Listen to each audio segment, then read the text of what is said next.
No vídeo de hoje, como vocês estão vendo, é um especial sobre o Slenderman, uma das lendas urbanas mais populares dos Estados Unidos atualmente. Aparentemente surgiu em um curso da internet, quando os leitores do fórum Something Awful foram convidados a criar uma criatura sobrenatural em um tópico chamado Crie uma entidade paranormal.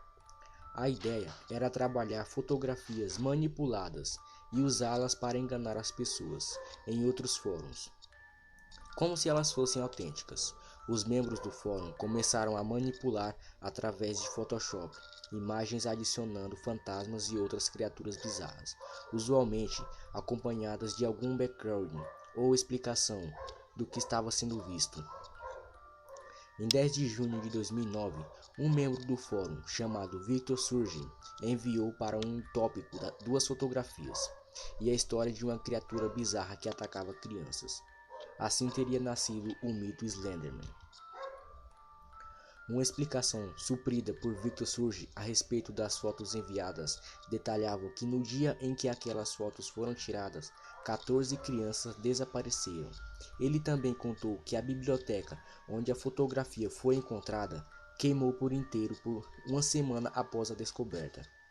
O Slenderman é descrito como uma criatura obscura, incrivelmente alta e magra, dotada de longos braços que se estende a distâncias impossíveis para agarrar suas presas. Em algumas vezes retratados como se fossem tentáculos. Para algum, a coisa aparece vestida com uma espécie de terno e gravata escuros. Mas em outras vezes ele é apenas uma sombra, mais ou menos humanoide e delgada. Para adicionar um detalhe perturbador, o Slenderman não possui rosto. Sua face é um borrão desfigurado sem olhos, nariz ou boca, que podem ser descenidos. A principal motivação do Slenderman aparentemente era sequestrar e matar crianças. Ele era visto pouco antes do desaparecimento de uma ou de mais crianças ao mesmo tempo. A criatura parece preferir atacar em silêncio, espreitando à distância, oculto em florestas cobertas por nevoeiro espesso ou então em ambientes urbanos escuros com becos, vielas sob viadutos. Nesses ambientes, ele pode se misturar com a paisagem, evitando assim ser visto. Crianças são capazes de perceber a sua presença, o que adultos falhem em detectá-lo, exceto pelo acaso, como quando tiram fotografias ignorando que a criatura está no background observando. Por alguma razão, a criatura sempre está perto de uma área onde crianças se reúnem, parquinhos, escolas, jardins, playgrounds. Segundo o mito, crianças que passam a ser perseguidas pelo Slenderman inexplicavelmente começam a ter pesadelos recorrentes antes de desaparecer sem deixar vestígios. A lenda logo se espalhou pela internet e outros peculiadores foram somadas a ele. Qualquer pessoa que via o Slenderman quando criança passava a ser perseguida por ele o resto da vida. Ele surgia em lugares inesperados, sempre observando de longe, lentamente levando as pessoas à loucura. Por fim, quando a vítima estava prestes a perder a razão, o monstro aparecia para levá-la embora e matá-la. Logo, crianças não eram mais as únicas vítimas. Adultos e adolescentes passaram a ser assombrados pelo misterioso homem sem face. O mito rapidamente evoluiu e ufólogos se apoderaram desse considerando o Slenderman como um tipo de forma de vida extraterrestre, interessada em recolher espécimes para algum tipo de experiência biológica. A entidade também ganhou braços extras que brotavam em seus flancos ou do tórax como se fossem membros flexíveis semelhantes a tentáculos. Uma vez que esses tentáculos agarram sua vítima, a envolvendo rapidamente como uma serpente gigante, é capaz de esmagar cada osso do seu corpo, diz o fórum.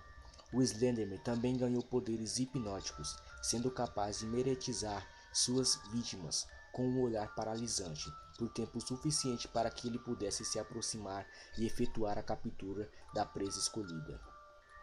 Em outras fontes, ver o Slenderman causa uma onda de náuseas incontroláveis ou fraqueza que deixa a vítima incapaz de reagir ou mesmo tentar escapar. Há muita discussão sobre as motivações do Slenderman. Para alguns, a criatura é movida por um desejo irracional de matar. Para outros, ela precisa atacar os humanos a fim de absorver seus corpos e garantir assim a sua própria sobrevivência. Ele não devoraria suas vítimas, mas as absorveria inteiramente, deixando nada além de poeira, através de um processo de desintegração. Por isso, nenhum cadáver jamais foi encontrado. Para outros, o Slenderman sequestra as suas vítimas e as carrega consigo para seu lugar de origem. Outra realidade, outra dimensão, ou até mesmo outro mundo. Não demorou para que imagens da criatura começassem a circular pela internet, através de fotografias e desenhos, bem como nos relatos de ataques e avistamentos. Logo, blogs, páginas e vídeos começaram a pipocar no YouTube, mostrando a diabólica entidade atormentando indivíduos capazes de perceber a sua presença ameaçadora. Uma coleção de vídeos chamada Marble Hornets narra a busca de um estudante de cinema que tenta provar que o mito é verdadeiro a partir da investigação do material de gravação pertencente a um colega desaparecido, uma das vítimas da entidade. Há muitas interpretações sobre o Slenderman, e alguns apontam para arquetipos presentes no folclore mundial.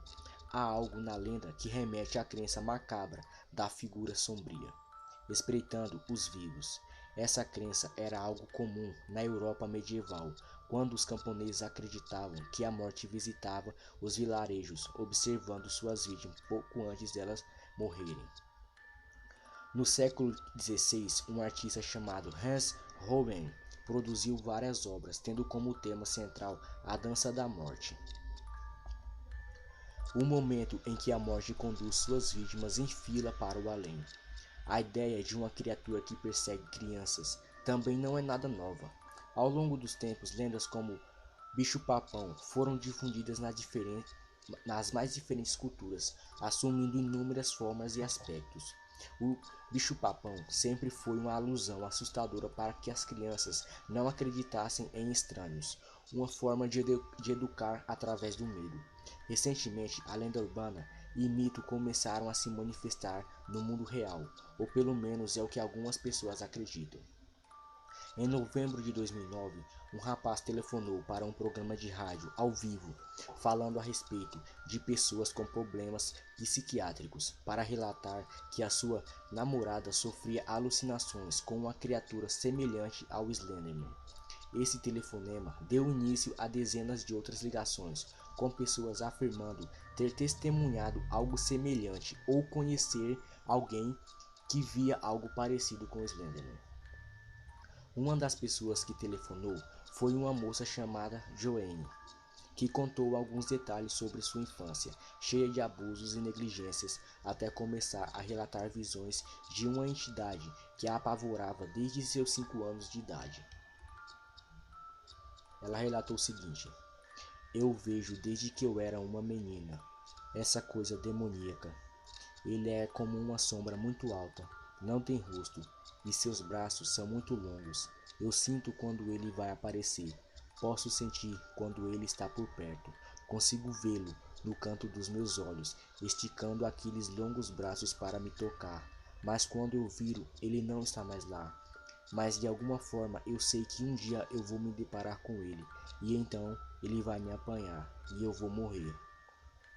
Joanne afirmou que jamais havia ouvido falar da lenda do Slenderman ou de Marble Hornets antes de determinar a ligação aos prantos. Ela disse: "Eu tenho medo de que possa acontecer e que ele possa me alcançar. Eu fico com tanto medo a ponto de não conseguir me mover. Às vezes eu penso que estou enlouquecendo. Tem noites que eu não consigo dormir e qualquer som faz com que eu dê um salto da cama. Eu estou tão assustada, preciso de ajuda." É claro que à primeira vista, essas ligações não parecem nada mais do que brincadeiras de mau gosto, feito por pessoas que conheciam a lenda urbana e que queriam espalhar o boato. Mas então sobreveio um caso inesperado.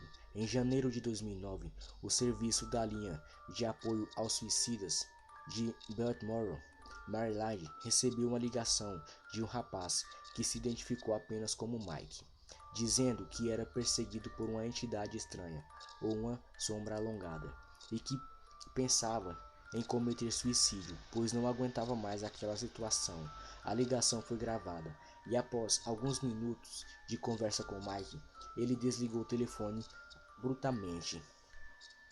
Não seria nada demais, exceto que a polícia de Maryland no dia seguinte encontrou o corpo de um rapaz chamado Michael Horvath, que cometeu suicídio, se atirando do alto de uma ponte. Para alguns, Horvath seria a pessoa que ligou para a linha de apoio em busca de ajuda.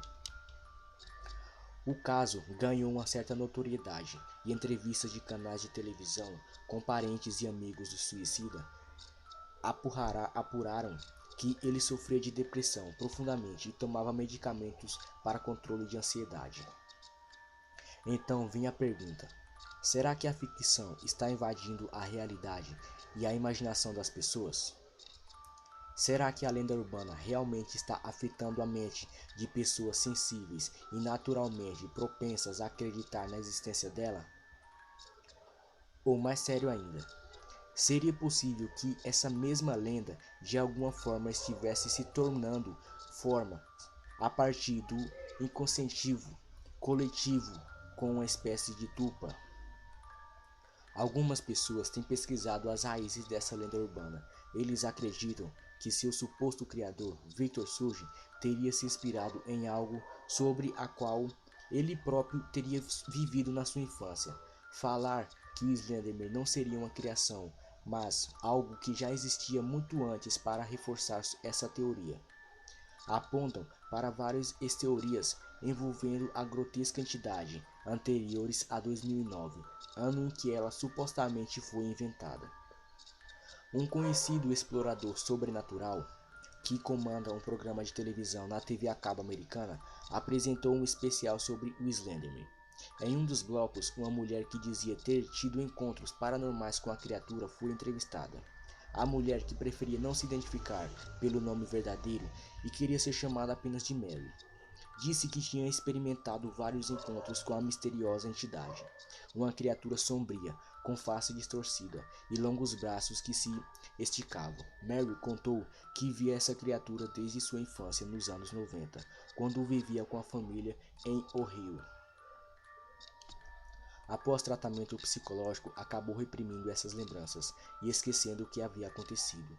Mas essas memórias começaram a retornar quando ela teve uma nova experiência. Já vivendo em Los Angeles, Mary contou ter visto o Slenderman em uma garagem rotativa no centro da cidade, observando à distância. Ela disse que a experiência foi tão traumática que ficou congelada, sem ação, precisando de ajuda de pessoas que a encontraram inconsciente. Mary buscou a ajuda de especialistas através de hipnose. Eles apuraram que ela tinha várias lembranças reprimidas da criatura. Desde então, ela havia encontrado a criatura pelo menos mais 3 vezes. Mary aceitou ser hipnotizada no programa a fim de contar sua experiência e, sob efeito de transe, relatou a traumática experiência, descrevendo aos prantos o horror que sentia diante da diabólica entidade. Ela relatou: ele não tem rosto. Ah, meu Deus. Ele não tem rosto. Os braços dele estão se esticando, vindo para mim. Oh não, socorro! A onda do Slenderman continuou se espalhando, sendo explorada pelas redes e programas de televisão que se esforçavam para encontrar alegadas testemunhas da ação da criatura. Um senhor de meia idade chamado Jasper Talbot, morador de Denver, contou a história que teria ocorrido quando ele era criança, pelo menos nos anos 50. Uma ex-teoria que o marcou para sempre. Ele relatou: quando eu era criança, com 6 anos, morava com meus pais em uma casa nos limites da cidade, perto de uma floresta. Tínhamos um depósito de carvão nos fundos da propriedade, em um terreno cercado. Em uma ocasião, meu pai mandou que eu e minha irmã mais velha buscássemos um saco de carvão. Eu odiava aquilo, mas fui. Lembro-me até hoje que, quando nos aproximamos, o Buck, nosso pastor alemão, estava latindo. Encontramos a porta do depósito semi-aberta e tivemos uma sensação desagradável, como se alguém estivesse nos observando. Ficamos parados por alguns instantes, com medo de nos virar, enquanto Buck rosnava e latia. Minha irmã, então, segurou forte pela mão, apertando com muita força. Sua face estava petrificada, a boca aberta e um grito que não conseguia sair, e os olhos arregalados com um terror inexplicável. Eu olhei na direção em que ela estava voltada, e então vi também. Era horrível. Estava nos observando por cima da cerca, que media quase 2 metros de altura. Mesmo assim, era tão alto que a cerca só chegava na metade de seu peito. Ele vestia uma espécie de terno preto. Seu rosto era um borrão, sem sombras, onde só era possível divisar uma silhueta escura. Mas o pior eram os braços, pareciam duas longas cobras que se superesticavam e se esguirando por cima da cerca, os dedos tão longos que iam até quase no chão. Ele não dizia nada, mas quando os braços se esticavam ainda mais, consegui gritar, e minha irmã rompeu o transe em que estava. Nós corremos para casa, sem olhar para trás. Corremos até entrar pela porta, aos berros, dizendo que o diabo estava atrás de nós. Meu pai foi até lá fora. Ele sabia que seus filhos não eram mentirosos e que deveria ter realmente visto alguma coisa que os assustou terrivelmente. Um estranho, talvez. Ele levou com ele a arma e voltou alguns minutos depois, com uma expressão pálida e perturbada. Meu pai sempre foi um homem sério e rígido, que serviu na Coreia e viu alguma coisa realmente horrível. Ele mandou que minha irmã ligasse para a polícia e trancasse a porta, até o momento em que a viatura chegou. Montou o guarda na janela em silêncio. Meu pai nunca disse o que encontrou e se limitou a dizer o que nosso cachorro havia fugido. Eu sempre soube que alguma coisa havia perturbado muito e que nosso cão não iria simplesmente embora. Nós vivemos naquela casa por mais alguns meses e nos mudamos para outra cidade mais próxima. Não sei até que ponto a decisão foi motivada pelo que aconteceu, mas tenho certeza de que aquilo teve influência. Quando eu li a respeito dessa coisa que as pessoas estão falando, eu reconheci imediatamente. Nunca esqueci o que vi e sei que não imaginei nada daquilo. Então, o que está acontecendo? Encontros com entidades semelhantes ao Slenderman poderiam estar acontecendo há décadas. Será que existe algum fundo de verdade nas narrativas feitas por mim? Haveria, não que eu esteja mentindo, mas eu peguei narrações de pessoas que afirmam ter se encontrado com o Slenderman ou tenham avistado. Haveria uma presença demoníaca tomando forma para assustar crianças e fazer adultos desaparecerem para sempre? O Slenderman é uma lenda recente. Sabemos como e onde ela surgiu. Mas será que ela deixou de ser uma lenda e se tornou algo mais? Talvez nunca saibamos ao certo. O mais provável é que nada disso seja verdade. Mas como saber ao certo o que espreita na escuridão?